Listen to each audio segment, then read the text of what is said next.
Hey, hello? Yes. Okay, currently I see a black screen Yeah, on the presentation side. yeah, sorry.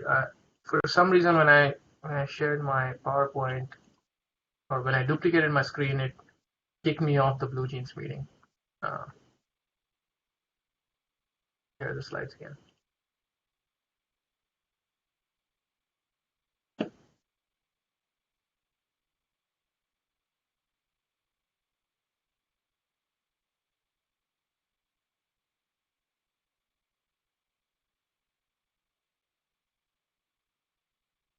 Okay, can you see it?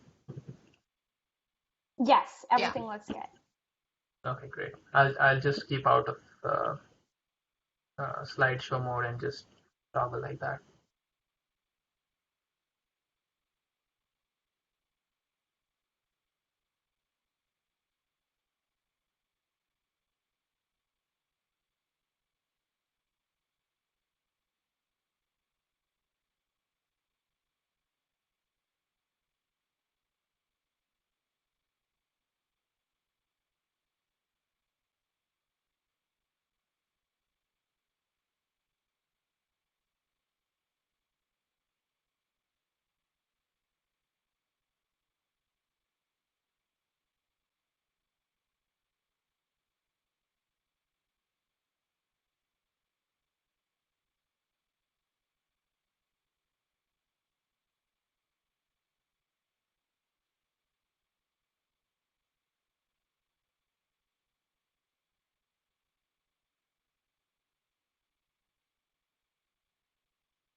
For everyone that's joined us, we will start at 3 p.m. sharp Eastern time, and I will introduce Dr. Puranik, and we will be taking conversations and questions at the end.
Okay, I think we can start right now.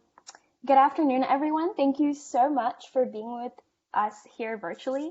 I am so excited to kick off the International Student Speaker Series with my fellow SAESAC member, Kira.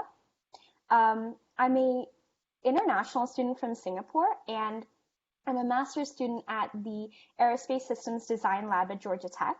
My name is Ricky Roy, and I'm an executive board member of the School of Aerospace's Student Advisory Council.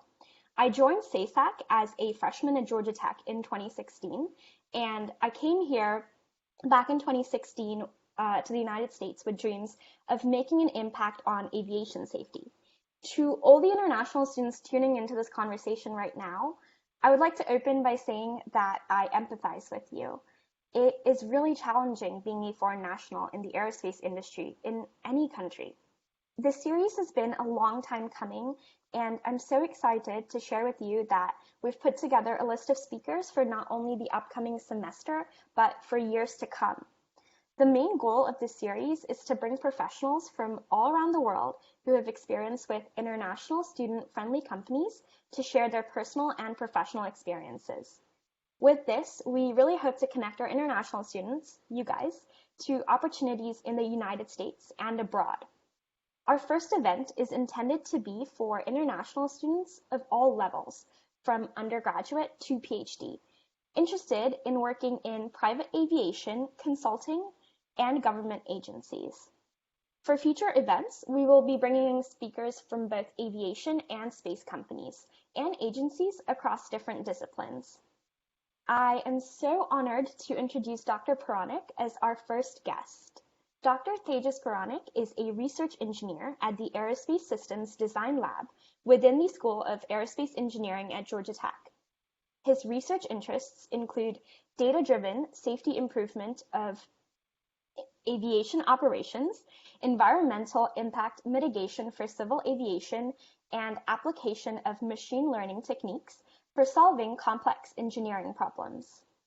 He holds a master's and Ph.D. in aerospace engineering from Georgia Tech and a bachelor's in aerospace engineering with honors from the Indian Institute of Technology, Mumbai. Dr. Puranik interned for Gulfstream Aerospace Corporation and the Federal Aviation Administration during his time at Georgia Tech, and was later employed by Ernst & Young. During this time, he gained invaluable experiences in the fields of private aviation, consulting, and government agencies. So a quick note before we begin, any questions during the presentation should be typed, and Kira and I will be compiling them for the end, and we'll be taking live questions at the end as well. With that, I would love for Dr. Puranik to take it away.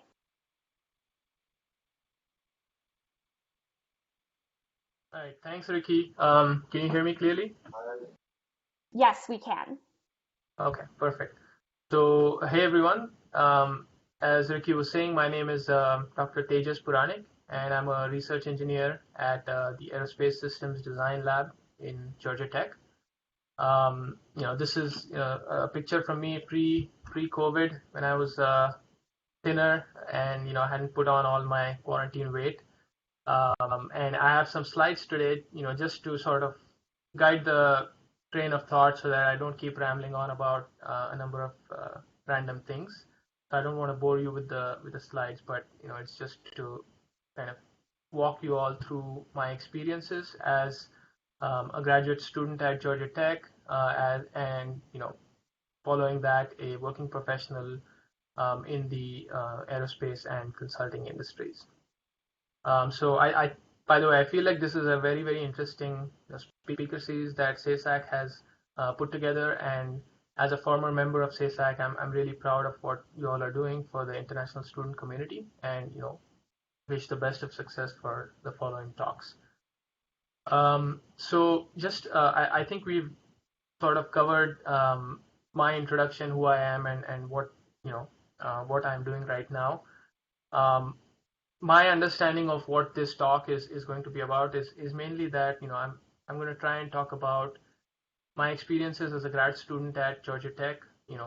What worked for me, what didn't work for me, and sort of the guidance or insights that I was able to get from those experiences that I can share with you all who might be interested in some of those things that I did while I was a student. This is definitely not meant to be kind of a surefire recipe for getting any kind of jobs or internships or any sort of advertisement. It's more of anecdotal experience that some might find useful as they embark on their search for jobs and internships. So I've sort of themed this talk to be a kind of a progression of what I did and didn't do at Tech, where I worked, and sort of my thoughts or experiences as I was going through those opportunities. All right. So first of all, like Ricky was saying, I came to the US from India in 2013. Prior to that, I got my bachelor's in aerospace engineering from IIT Mumbai. It was a sort of different sort of undergrad experience from what you might have here, but it was still kind of AE focused and primarily I would say more theoretical than what might be going on here at Tech. And then it was, I think, in my opinion, slightly less interdisciplinary, although that might just be my path. But it like I did not have any work experience, jumping from undergraduate to my master's here at Tech. I did have I did do a couple of internships while I was in undergrad, one of which was in a research lab in Europe, and another one at a CFD CAE company back in India in Bangalore. So one of the things that that when I was finishing up my undergraduate degree, that sort of comes up for everyone is whether you want to take up a job or continue your education either within the same country or abroad. For me, it was I did have a job offer at an analytics type of company back in India, but I felt like at that time for me it was more of a thing of I wanted to continue my education and sort of finish it all in one go, which I don't know if it was a good or bad idea, but that was sort of my thought process behind what I should be doing as I was finishing up my undergraduate degree. And so after I finished the undergraduate degree, in 3 months, here I am in the US as a master's student in aerospace engineering. Had a lot of big hopes and dreams. Luckily, they didn't all get shattered, but it was really my first extended period abroad, and it was challenging. It was definitely there were a lot of cultural shocks, and there was a lot of things that I did not expect were happening, and then things that I thought would not happen were happening, and then a lot of adjustments had to be made. But I still feel like it was relatively smooth because mainly because Georgia Tech is such a great school, and there's as soon as you come in, whether it's I think undergraduate or graduate studies, you sort of get immersed into all that is happening at Georgia Tech, and the plethora of opportunities that you have here. So for me, it was a new experience in a new country, but I really liked it a lot. I did have some friends who were kind of in the same boat as I was, who I knew from before, from my time in India, who also had come over to the US, some of them to Georgia Tech. And so it was like, while it was a completely new atmosphere, it was still, there were familiar faces around, and it sort of helped with the transition for sure. And then, as I started, going to classes and sort of undertaking different activities, made a lot of new friends, and expanded my network quite a bit through that process. I decided to continue from my master's onwards to a Ph.D. in AE in ASDL for the next 3 years after I got my master's, and I'll sort of talk a little bit about that thought process and kind of how that transpired in the next couple of slides. So initially, when I joined ASDL as a master's student, I was completely new to a lot of things, to grad school first of all, and then to the way research and classes and all of the other things work here in the US. But thankfully I did get a chance to work on a wide variety of projects, and eventually sort of started gravitating towards conducting research in aviation safety. But as with anything else, when I got started, the first thing that I sort of realized was you start in, I guess, July, August, and career fair starts coming up in less than a month, and you have no idea what to do, right? Because back in India, when I was applying for internships, the process was quite different, and career fair was a completely new concept for me. And I was excited. I tried to go and talk to a lot of companies, and got the standard replies in most cases. Please, oh, this is very interesting. Please go and apply online. And as you can probably guess, that didn't really lead to a lot of openings. And I was discouraged, because if you have peers, if you have friends in other majors, I did feel like AE majors were slightly probably worse off than some of the other majors for international students community, because of the additional restrictions that were there. And so it was a challenging time the first year, sort of getting adapted to all that's happening around you, and at the same time trying to get these internships which are which look like they might be suitable for you, but then it reaches a certain point, and then everything is just gone in vacuum. So it was a challenging time, but I did not give up hope. What I did have is a stroke of, I would say, luck more than anything, because I had a scholarship which I had received from India for students who are going to be studying abroad, and through their network I was able to get an interview with Gulfstream. And the thing is, nothing different happened between when I approached them at the career fair versus when I got the interview through this network. It was just the path that kind of led towards that interview was different. And I was under a lot of pressure because I really wanted that internship, and it was literally the only interview that I had gotten all year. And so I was super thrilled when I actually got that internship, and was really happy that it was even possible to work at an airplane company, manufacturer, big business jet manufacturer like Gulfstream. And so I spent the summer of 2014 at Gulfstream, at their systems verification and validation group. It was a very interesting experience for sure. I got to learn a lot, and just being there for 3 months and observing all that's going around you, it was a very new experience, and one that kind of helped me understand a lot of things that go on in an airplane company. So after that, when I came back, I was still, I wasn't sure if I wanted to go back to Gulfstream, which, was at that time an option to kind of finish up my master's and go back to work there. When I did come back to tech after the summer, I was kind of on the fence. So I, decided that, perhaps pursuing my PhD and continuing the research that I've been doing would probably be a better fit for me at that time. And so I sort of started building up, credentials, and started conducting more research in the safety domain. And through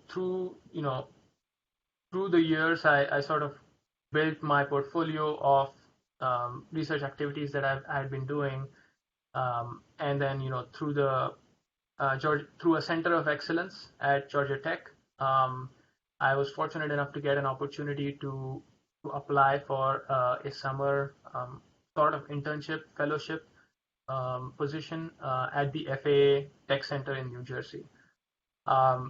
I was really excited because I had never expected to get the option to work at a government agency as an international student, but it was surprising and at the same time really exciting to have gotten that option. And really this internship was quite different from my experience at Gulfstream, where like I was super laser focused on one particular group which was doing a particular set of like test automation type of work. At the FAA Tech Center, I was working on working with the Terminal Area Safety Research Group, which is primarily working to improve the safety um, in and around the areas around airports, so your approach and landing and takeoff and so on and so forth.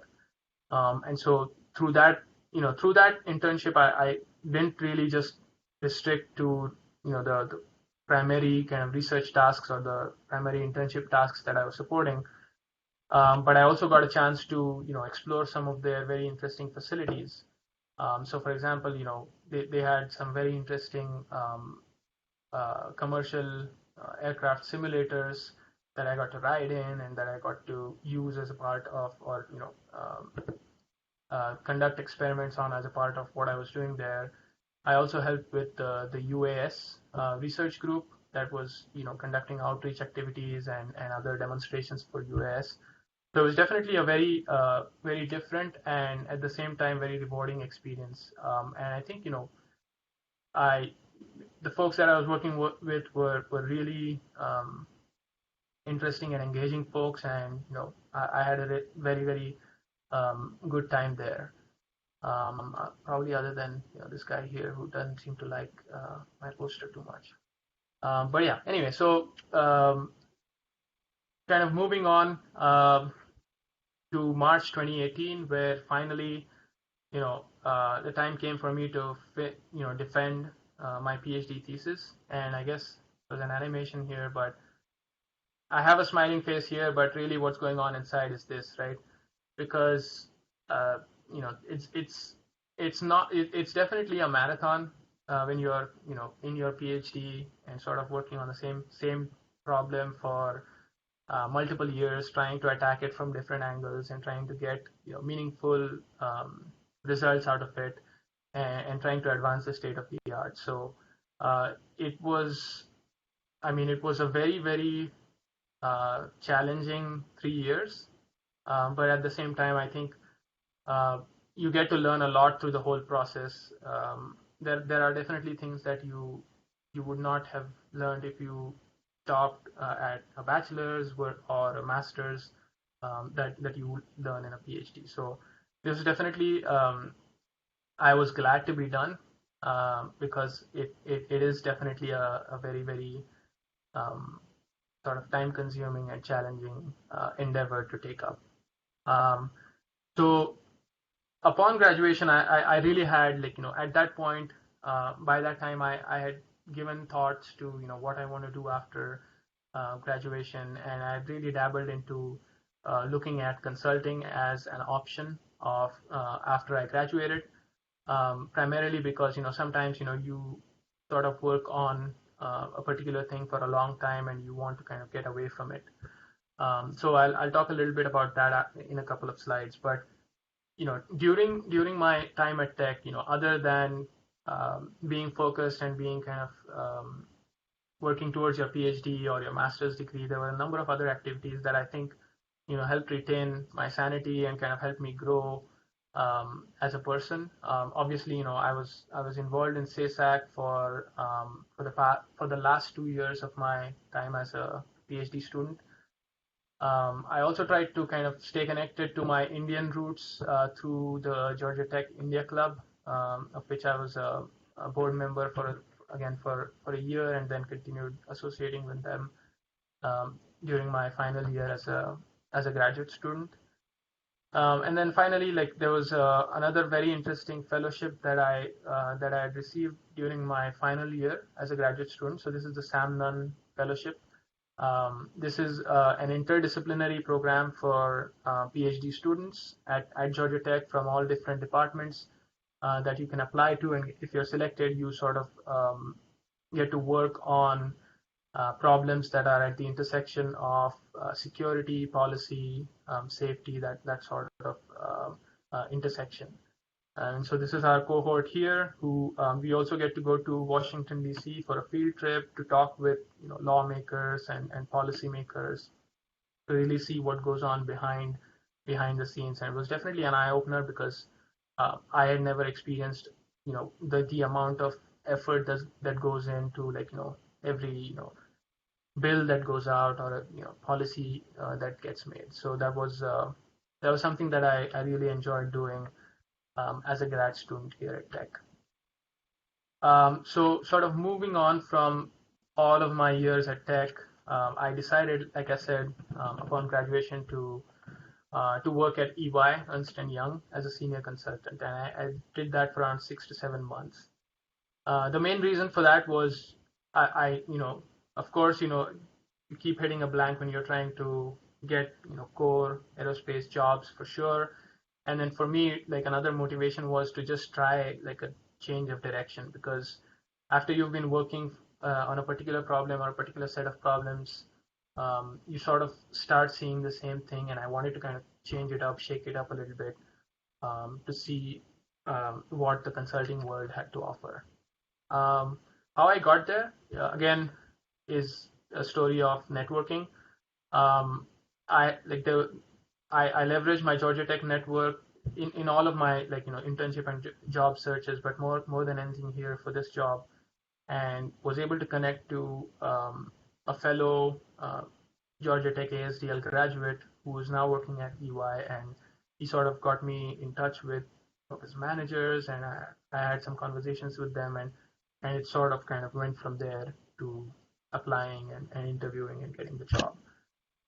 So just a little bit about what I was doing here. I worked within what is called the Project Portfolio Management division. It's a lot of words, but what I was basically doing is helping out clients who were primarily engineering companies to figure out which projects they should pursue based on some of these key metrics or indicators about the project and about the expected benefits. So it was, of course, it was different from what I had done for my thesis or for my graduate research, but it did leverage sort of some concepts from some of the graduate coursework that I had done at Georgia Tech, and so I was able to that was how I was able to position myself to be eligible for that job, because you would think how do like someone who has a Ph.D. and a consulting job sort of mix together, and that was sort of how I approached that. It was a very dynamic and fast-paced job. There was lots of travel every week or every other week, and I was always surrounded by a very diverse and interesting group of people, and I enjoyed my time there. But at the same time, I was asking myself if this was what I wanted to keep doing, and sort of the answer came back that no, I was probably more inclined towards more technical work. And so what after a few months there and kind of getting to know what goes on in the consulting industry, I decided to return to Georgia Tech as a research engineer. I always had a very good relationship with Professor Mavris, and when he had an opening available, I really wanted to kind of come back and work more in core research. So some of the things that I really like about what I do right now is I get to work on a wide variety of projects. So as Ricky was saying in the introduction, I work on projects not just related to civil aviation safety, which was sort of my bread and butter for my thesis and my graduate research. Also kind of expanding towards sustainability, digital engineering, digital twins, and so on. The job offers a lot of flexibility for sure compared to consulting, where I had to keep traveling every week, which sort of starts taking a toll on you. And then working with students and other researchers is always rewarding, because there's a vibrancy on working on campus. Unfortunately, not right now because of the situation, but when you're surrounded with students and researchers who have similar goals, have a lot of passion, it drives you also to sort of push yourself and do interesting things. And then the other thing was that was in my mind was the type of impact that you have as working as a consultant versus when you're working in a research setting. I felt like, when you're a consultant, you're sort of laser focused on getting the client's sort of needs satisfied and getting solving the problems that come up, which is a very interesting thing by itself, but probably not something that I saw myself doing long term. So I was more interested in sort of the impact on a broader scale that you would try and achieve as a research engineer or research faculty. So that's sort of like a quick walk through my journey as a grad student transitioning from India to the US and the different kind of roles that I've tried to take up and learn through overall these years. So I just sort of put down some thoughts or some bullet points of some thoughts that I wanted to share for students who might be looking at all these things and thinking about doing some of these things. So the first one is the internship experience that I had in India versus what I had in the US was definitely very different. I would say what I had in India was more of a we've hired you as an intern to do this particular job, and your job over the summer is sort of to get this part done. Whereas in the US, like at both Gulfstream or like the FAA Tech Center, it was more, I would say, open-ended. So it gave you flexibility to sort of help out in this one project. You find something else interesting, you try and contribute to that. So that was definitely a change of pace and a refreshing one for me as I was sort of interning here. The other thing was, I personally, I was unsure when I came over what I wanted to do. So I tried to explore like as broad of a spectrum of options as I could to sort of see what I liked about the different things. So, I worked at Gulfstream as an intern at the FAA Tech Center as a research intern, and then at EY as a consultant, and now working as a research engineer. So there's different aspects of each of these positions that sort of I was able to understand and appreciate, and they kind of helped me narrow down what I liked and did not like about each of them, and in general, like long term, what would be the elements that I would want to retain from each of these jobs or experiences on a personal level as I kind of think about or map out different career options going forward. So those were my thoughts or my thought processes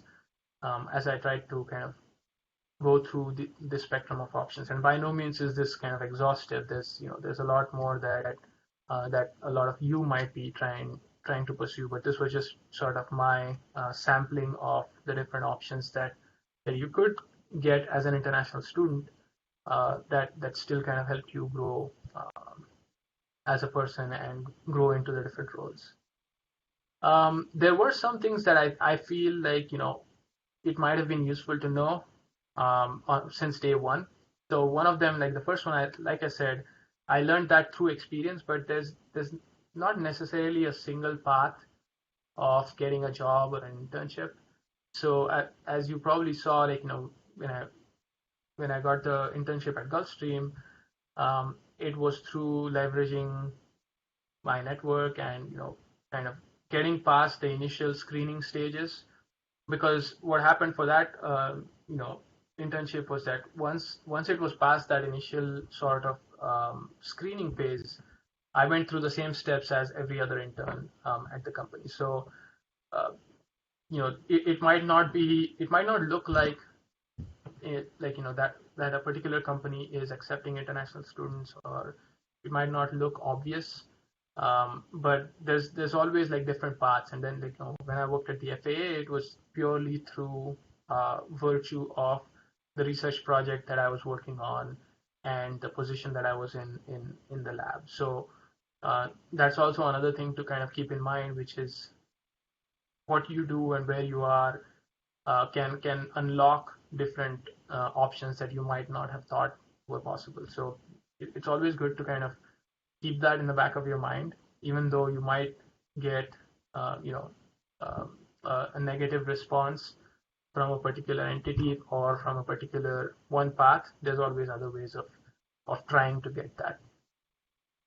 The other thing was, this was an interesting one, which is, for internships or jobs, when I was working at the FAA, and even like now when I work with different entities as a research engineer, there's a lot of, I did find that there were a lot of international folks working full time at these companies, and these were typically through like some of these smaller contracting firms or smaller firms that that work with the big companies, but don't necessarily have as many of the citizenship restrictions. So especially if you're interested in like the government entities like FAA and NASA, both of these work with a lot of contracting or smaller firms that staff some of their projects, and it's not even like they work in the same team at the same place, but it's just that you are coming in through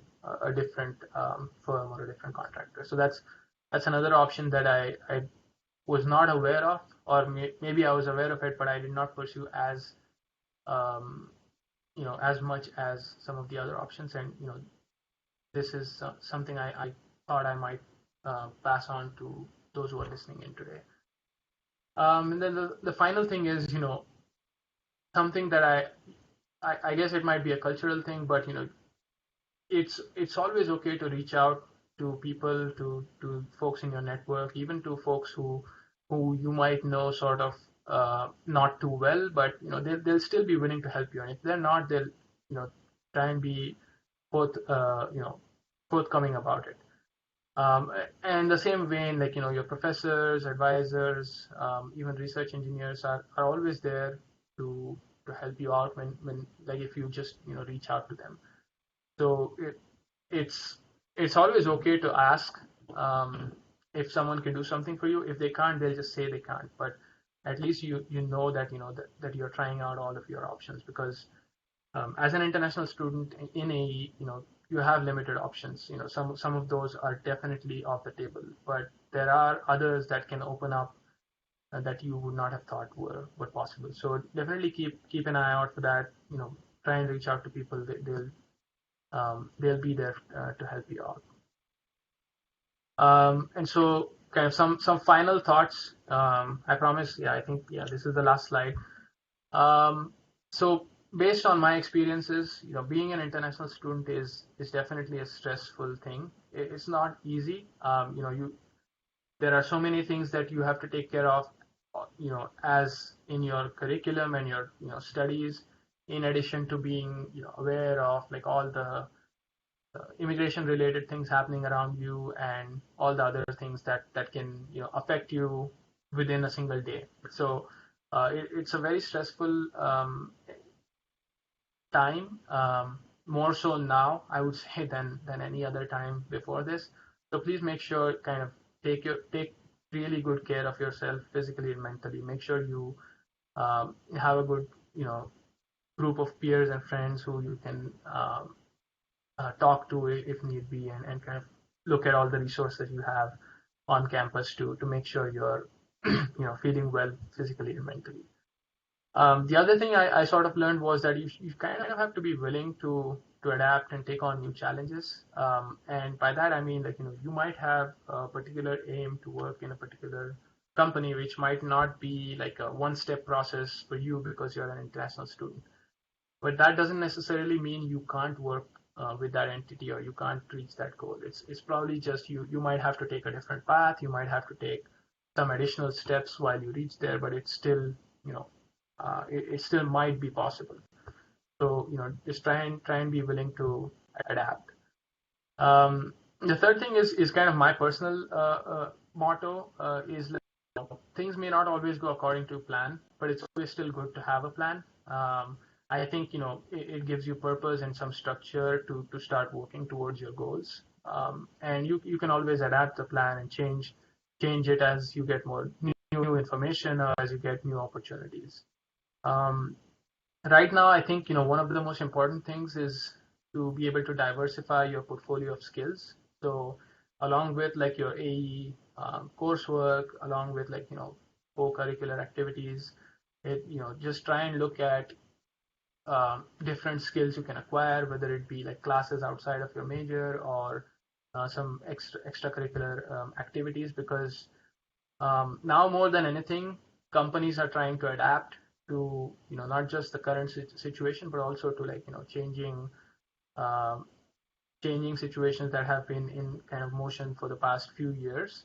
And so a candidate with a diverse portfolio of skills is definitely, in my opinion, more interesting for a company than someone who's doing not as many things. And finally, what I want to say is just don't give up hope. As an international student, it is definitely harder, but at least based on my personal experience, it's not impossible. You just have to be patient and sort of keep working at it, and good things will happen if you put in the time and effort for those. So yeah, I think that's probably all I had from the slideshow point of view. Ricky, I'll kind of turn it back to you to have questions. Yes. Okay. So we took in questions throughout the past week, and we thought it would be useful to just have a conversation outside of the presentation based on what people have asked us and asked Dr. Puranik. So we grouped them in a couple categories. So we have challenges and restrictions, job requirements and applications, networking, and motivation career decisions. So I'll start with the challenges and restrictions.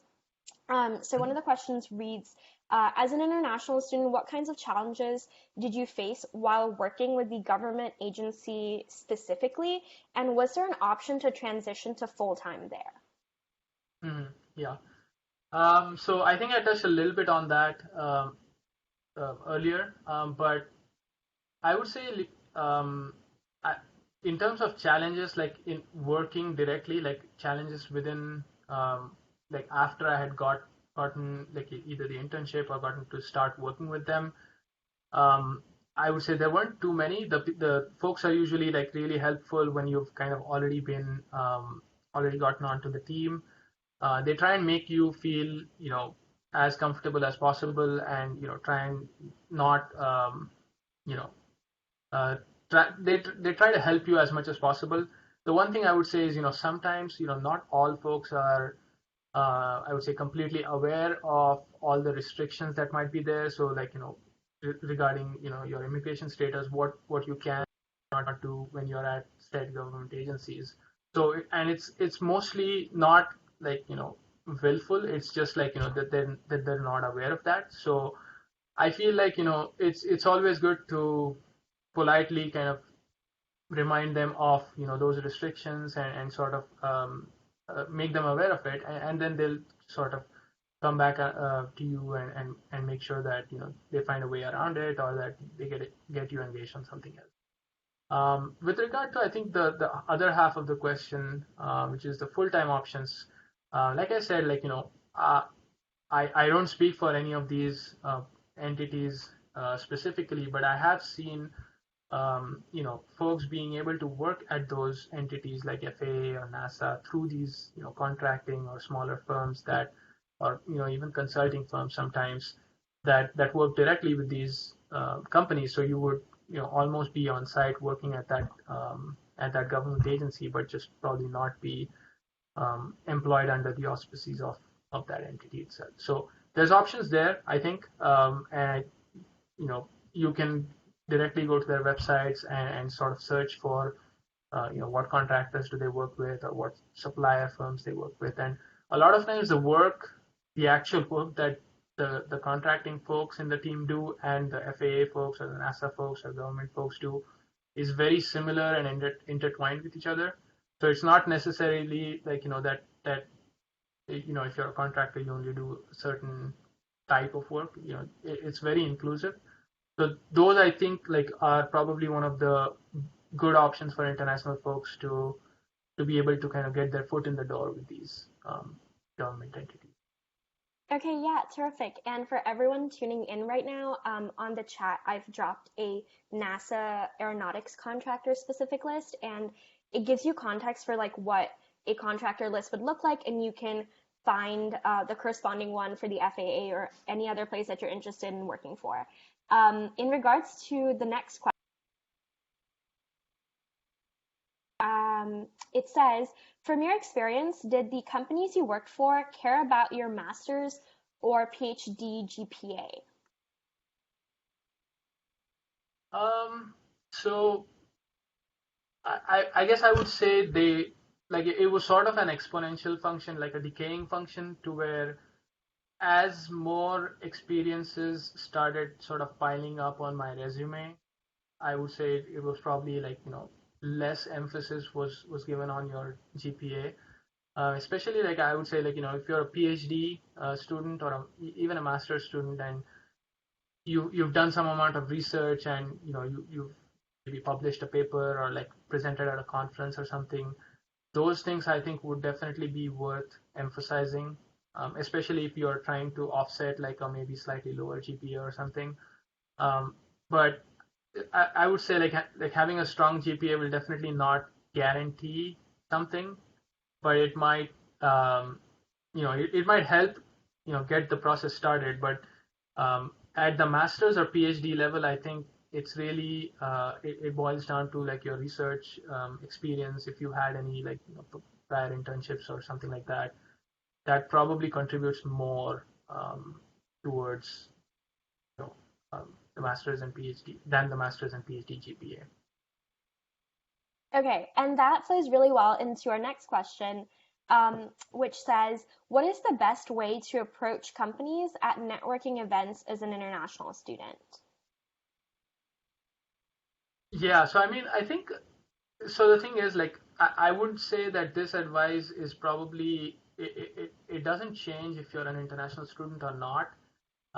But and I learned this the hard way. I tried approaching companies and got kind of negative responses. Um, I think what they want to hear is not maybe like some like they want to know who you are, what you do, of course.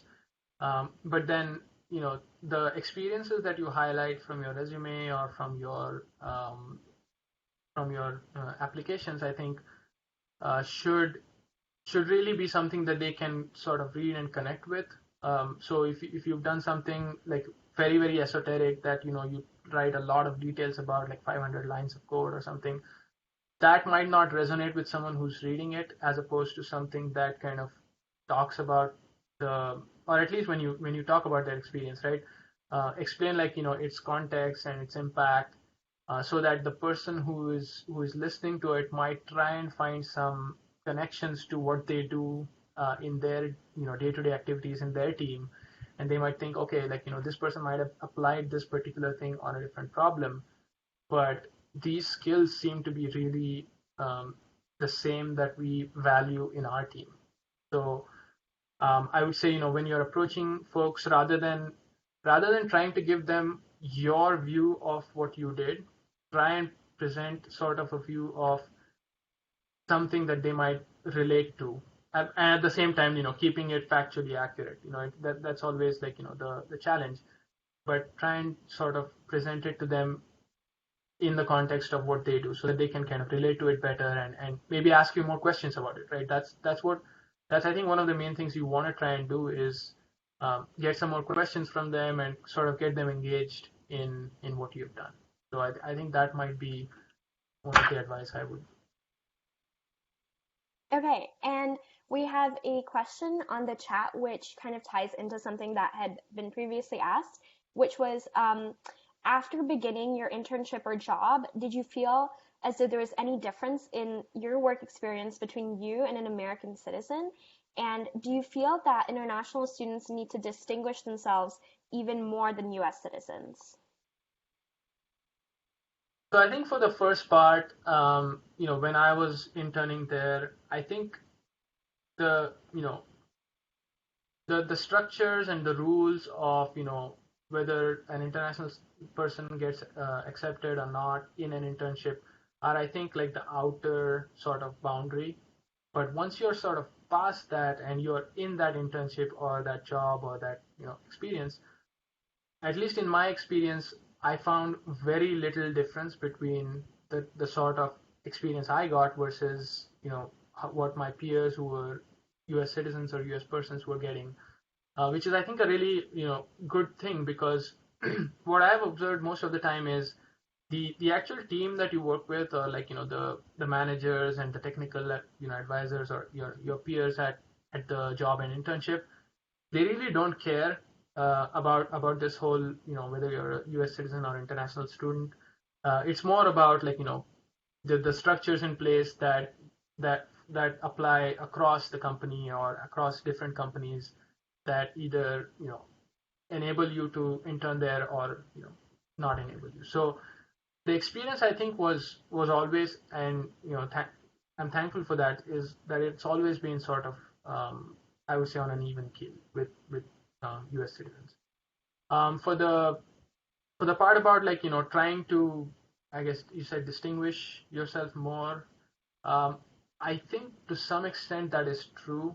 And, while it's unfortunate, because uh, that was, I think, prior to getting in that internship, right? So when you're trying to showcase your talent, showcase what you've done, and convince them to, give you that offer, for some companies where there's absolutely no restrictions, that won't matter maybe. But for some where, like, they might have to make some sort of exception for you, you sort of have to show that you're that, like, maybe 1.2 times or 1.5 times what you're getting from some other candidates for whom they might not have to do to make this exception, right?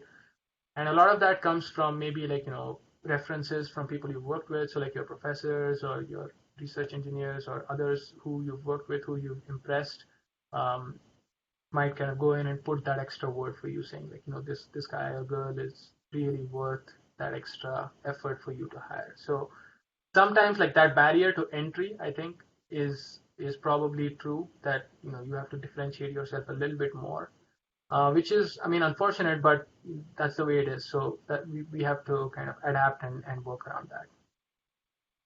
Right. And on that note, do you believe, based on these recommendations and these conversations that you have with your REs or professors, that it's even worth applying online, or do we find a happy balance in between? So, I mean, yeah, that's always a tricky question, because, uh, you know, every time you don't apply online, like, you sort of ask yourself the question of, did I miss out on something that was as easy as, like, filling out a form and clicking submit? Um, in my experience, at least, as you've probably heard, most of what I was able to get was through leveraging my network.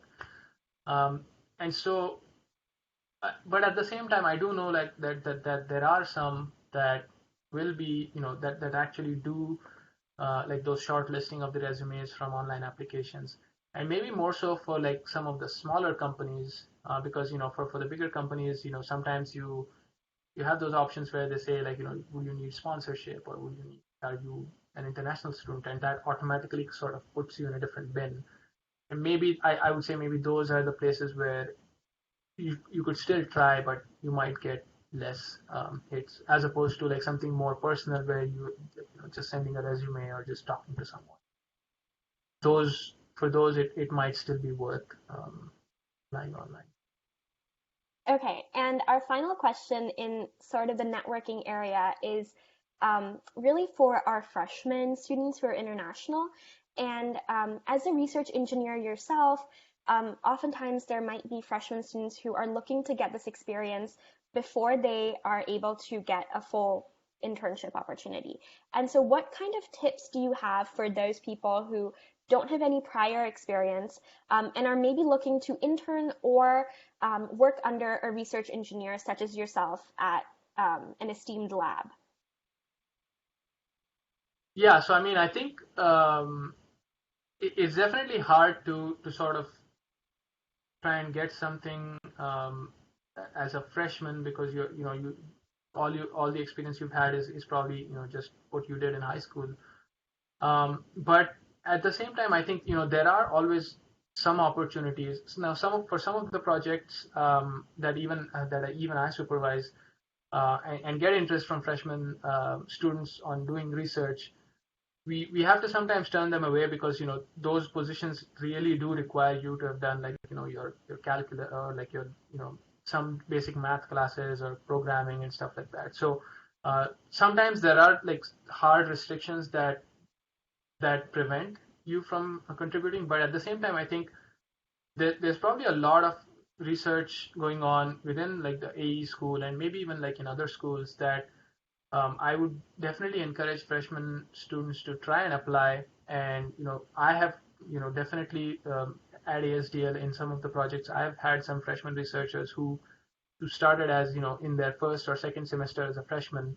They might not have had the opportunity to contribute as much to the research because they were still learning, but I think it's still valuable to like be in that research setting to gain that extra experience, and then a lot of them end up continuing for multiple semesters and sort of build up that momentum that they can then use to leverage in their job search outside. So for freshmen, I would say try and highlight if you have any sort of programming experience or any sort of like just look at like the research postings, look at what the lab does or what the professor does, and see again the same thing, like is any of your experience in the past, like you've had a little bit of programming experience, you've helped out as a high school student in some research lab with like conducting experiments or something.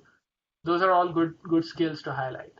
And I think have if you have some of those and there are the right opportunities, then you'll definitely get a chance to engage in research, and that sort of builds up your resume to then be able to go out and apply for all these internships and jobs. Okay, that was awesome. Thank you so, so much. I kind of wanted to open the last 10 minutes for anyone tuning in right now who wanted to ask a question themselves or was too shy to ask it on the chat box. We hope that these conversations are helpful and like informal almost. And so if you have anything that you've been itching to ask, now is definitely the time.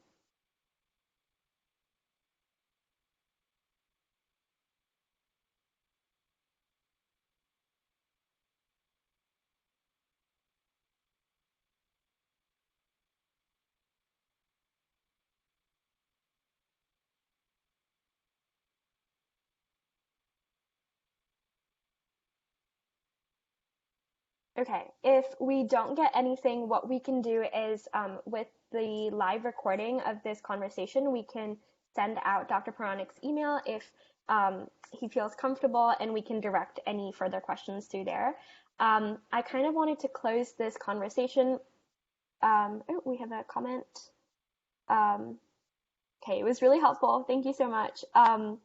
So I wanted to close by saying that, again, if you found this, oh, we have a question, sorry. The question says, do you have a 5-year plan for your career? Where do you think you're heading in your career? Yeah, that's a good question, and I mean, I do like I don't have like a definite plan, but I do have like a rough idea now after like having done all these different things.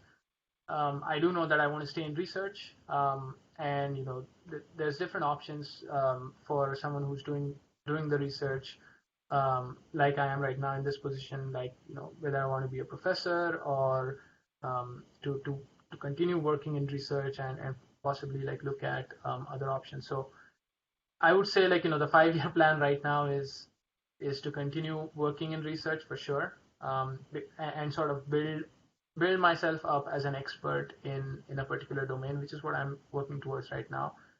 Um, but really beyond that, I haven't really given a lot of thought to specifics of like I want to go to NASA or I want to go to like FAA or something like that. But it's definitely like I want to like see what building up my expertise in a particular area can open up the coming years. So hope that's helpful. Okay, I think those are all the questions, and we've wrapped up really well. So, what I wanted to share before was if you found this talk helpful, please share our next event flyer with someone else. It might help. Share it on social media.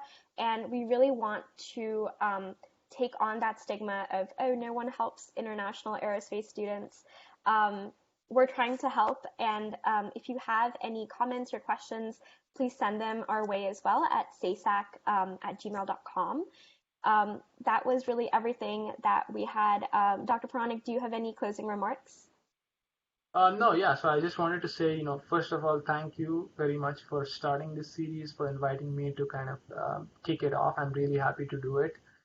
Even though I've had limited experience so far, but hopefully what I've done and what I've shared kind of helps other people figure out what they want to do. And then the other thing is, we're always looking for undergraduate researchers. If so look out for opportunities that might be posted on the web page if you want to engage in research with us. And then if you have any other questions for me, I'd be super happy to answer those. You can send them to me via email, and I'll definitely get back to you. Okay, terrific. Thank you so much, everyone, for tuning in. Be sure to look out for SAESAC's next email from the aerial view with a commercial space speaker next time, which I believe is in 2 weeks. Dr. Puranik, thank you once again, and have a great evening. Thank you, Ricky. Thanks, everyone. Bye. Bye.